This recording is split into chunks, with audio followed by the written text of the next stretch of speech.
Alright guys, TacticalRab back again today. Hope you're all doing well and enjoying your day so far. Welcome back to VALORANT news, and with the franchise league starting up in the new season, some of the rivalries between teams are already starting to get ready to go. FNS from NRG has made his thoughts known on the 100 Thieves organisation, suggesting that their last several rosters failed with their intentions, and saying that maybe Asuna could be a target of conversation if this new team fails yet again. Very much intrigued to your thoughts in the comment section below. Hit the like button if you enjoy, subscribe if you are new as always, I would greatly appreciate it. Let's talk about this real quick from Giuliano. So G2 Gozen, of course, the team that won the Game Changers World Championship just last weekend. So, well, she tweets out the following: the future is uncertain. Now, this has been tweeted out before by other kind of professional players. I do wonder whether, there's anything to this in terms of changes or whatever. We saw there was similar tweets happening. I think, what was it? The future is uncertain. Maybe Ye tweeted that out right before the World Championship that OpTic played in. And, of course, we know what happened since then. OpTic didn't even make franchising. I think, really, that tweet was potentially based on Marv retiring,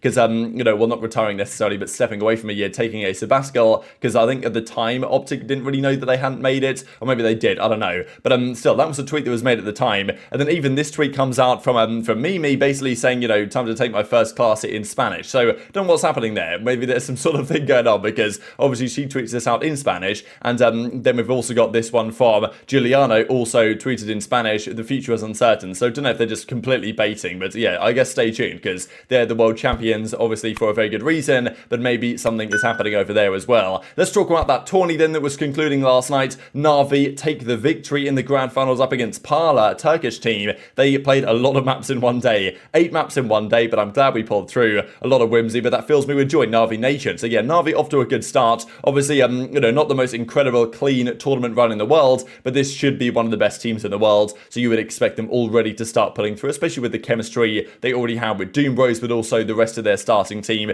This was the bracket. In the end, we saw them get to the Na'Vi match up against Vitality. They won that one last night, and then played Parla Esports in the grand finals after we saw Parla take down Giants in yesterday's video. This was the game up against Vitality then here, as we can see. cNed was on fire this day, as was Sagetsu, to be perfectly honest. But yeah, this series was not particularly close. 13-8, 13-11. It was, there were some moments here, but honestly, it always seemed like Na'Vi were probably the better team. So yeah, they take the series on the whole. cNed 50-30 on the Jet, of course, on Pearl, and then Chamber on Breeze. And this is really where it's looking kind of good, I think, for the Na'Vi guys, is that cNed is really delivering the goods on the Chamber as well. Now, look, a player of cNed's caliber and standards, and, practically the MVP from the World Championship in 2021. I don't know if there was an MVP award at that event, but, cNed was their star player on a sense. Known mainly for his ability on the Jet, but the fact that he's now delivering the results on the Chamber as well is, of course, expected with a player of his ability, but nonetheless, it's necessary if this team wants to improve, or at least stay the same from where they were with Ardis last season. This then was the grand finals match here. Again, cNed 107 kills, man, plus 33 on, again, the Jet and the Chamber. So most teams have a Chamber main,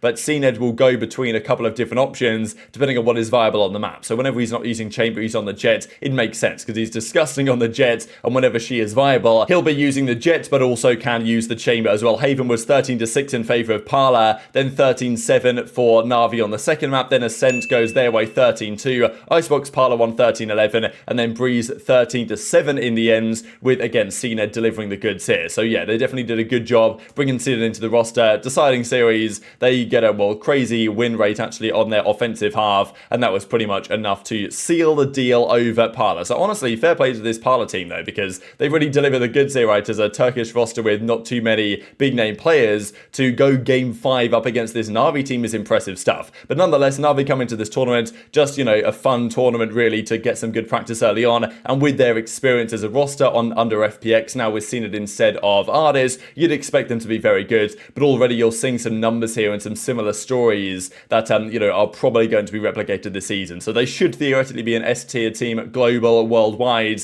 and yeah, they certainly played like it. Well, cNed and Shigetsu certainly played like it this tournament, even as he says right here, these boomers on my team, I don't know. So yeah, some good fun. They're obviously still getting on here, but I was wondering how cNed would kind of implement and integrate into this lineup, and it seems to be going rather well for him so far. Quick comment on this, actually, I'm not exactly sure where this came from, but there is some, basically they're teasing here, VALORANT aim battle between Simple and cNed, because I think it's really cool in a way to have both these guys under Na'Vi now. The fact that Na'Vi, obviously Simple, and then you've got the VALORANT team there as well, it makes so much sense for that CIS region, and that this is coming soon soon on the Valorant channel, so we'll see who comes out on top of that one. Another tournament that was going down was the Gwangju Esports Series Asia in Gwangju, South Korea, and DRX just dominated this tournament. Okay, they took down GenG 2-1 in the semis, then they 3-0'd Talon Esports in the finals, so it wasn't a particularly close series either. Now, okay, they did some interviews after this, and unfortunately I don't speak Korean, so I couldn't translate these accurately, but people in the chat said that basically they were talking to the interviewers saying, yeah, we're just farming all these guys, you know, easy dollars, baby, we're clapping these cheeks for cash, like, yeah, they were delivering the goods seriously. So look, I don't really know if that's the actual translation, but pretty funny, right? So again, the teams that we expect to be good, DRX and RV, showing in some of these early online tournaments, they are indeed actually pretty good. And we'll see some North American teams in action soon enough. Early December, there's this Red Bull Homegrounds tournament, that's on LAN actually, so even more interesting, and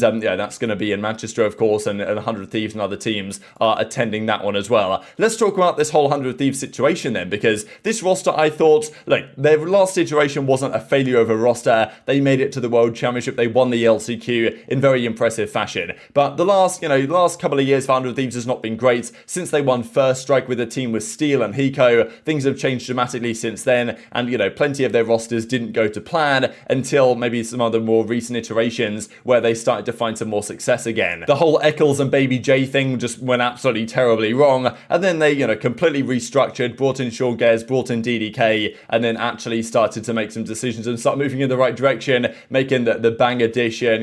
Will, of course, came through Stellar, and that was integral to their success. However, the team on the whole has made many iterations, and still, even last season, yes, they did make the World Championship. They didn't win it, though. They didn't really make it that far. Pretty sure they didn't get out of their groups right at the World Championship for 2022. So, look, if their roster doesn't deliver the goods this season, where does the blame lie? Where does the question go to? Asuna's been their mainstay guy for the last several iterations of the roster, and FNX kind of half joking reckons that maybe the questions have to be on Asuna. Oh, that's the 100 Thieves comp right there. Yeah, that did real well. Kidding, bro. Not really, though. It's facts. I think, you know what, you guys, 100 Thieves have had 4 different lineups. Asuna's been a part of all of them. They've all failed. So who's the common denominator? Well, NRG's had 5 different lineups, and I've been on every single one of them. So who's the common denominator there? You!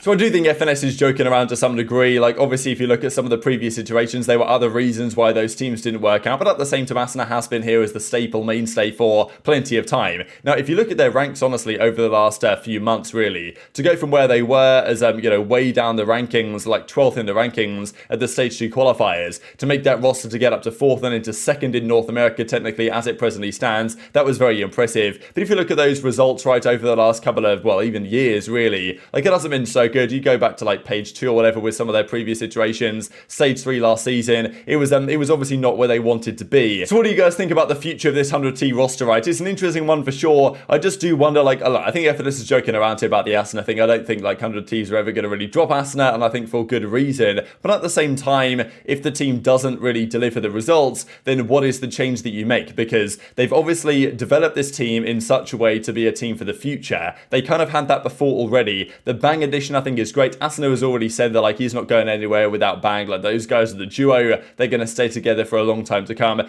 Derek, of course, has come in. I think was a great addition to that team. Like, he's really difficult to upgrade from, to be honest, in his role. Then they brought Cryo into the team, of course, in place of Will. That's a big upgrade on paper. Like, and like, who can you upgrade from Cryo with? Theoretically, right now, you can't, outside of Ye and maybe Artist, to be honest. Like, he should be one of the top ones in the entire world, certainly in North America after Ye. And then you've got the IGL Stellar, right? So, yeah, to me, it's an interesting one. We saw with Sentinels, right, last season, their kind of roster failed, and ShahZaM had to take the blame to a certain degree as the IGL of the roster. He was probably going to be on the way out. That's usually how it works with these teams. If the team fails, the in-game leader is maybe the first man that is kind of raised into conversation, and I think that's understandable here. So, yeah, look, we'll see, right? But if 100 Thieves don't really deliver, my expectation is that it's Stellar who's kind of neck is on the chopping block, I suppose, because already people are saying, you could have upgraded from Stellar already. They've doubled down on him, they've kept Stellar, I think understandably and for good reason. But if this team isn't the best in the Americas, or at least competing for it over the coming months, then probably changes will be in order, because 100 Thieves are not one to just sit around and rest on their laurels. They're going to make moves to try and be the best in the world. So definitely enjoy your thoughts and all that in the comment section below. Just to mention this, I thought it was kind of funny as well. People have come up with theories as to why kind of, RB had this shock dart and what the strategy might have been. But, I